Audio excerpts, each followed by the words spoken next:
హల్లెలూయా! దేవుని పరిశుద్ధ నామమునకు స్తోత్రం కలుగును గాక. ఈరోజు దేవుని వాగ్దానము హెబ్రీయులకు రాసిన పత్రిక 13వ అధ్యాయము 1వ వచనము.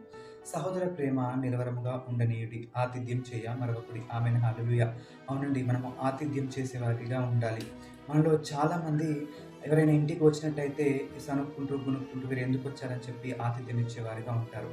కానీ కొందరు మాత్రము ప్రేమతో క్రీస్తు ప్రేమను రుచి చూపిస్తూ వారు ఆతిథ్యం ఇచ్చేవారిగా ఉంటారండి. మనము ప్రేమతో ఆతిథ్యం ఇచ్చేవారిగా ఉండాలి. నేను మీకు ఒక ఎగ్జాంపుల్ చెప్తానండి. చికాగోలో ఒక వ్యాపారవేత్త తనకు ఒక స్పెయిన్ దేశస్థుడు స్నేహితుడిగా ఉన్నాడు. ఆ స్నేహితుడిని ఒకరోజు ఆతిథ్యం ఇవ్వడానికి అని చెప్పి పిలిచాడండి. వాళ్ళు ఎంతో ప్రేమతో, క్రీస్తు ప్రేమతో వారు అతనికి ఆతిథ్యం ఇచ్చారు.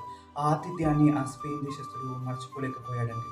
కొన్ని రోజుల తర్వాత ఈ చికాగో వ్యాపారవేత్త స్నేహితులు ఆ స్పెయిన్‌లో సువార్త ప్రకటించడానికి మిషనరీలుగా వెళ్లారు. కానీ అక్కడ ప్రభుత్వంలో కొన్ని ఇబ్బందులు రావడం వల్ల వీళ్ళ సేవ, వీళ్ళ చర్చ్ అనేది ఆగిపోయింది.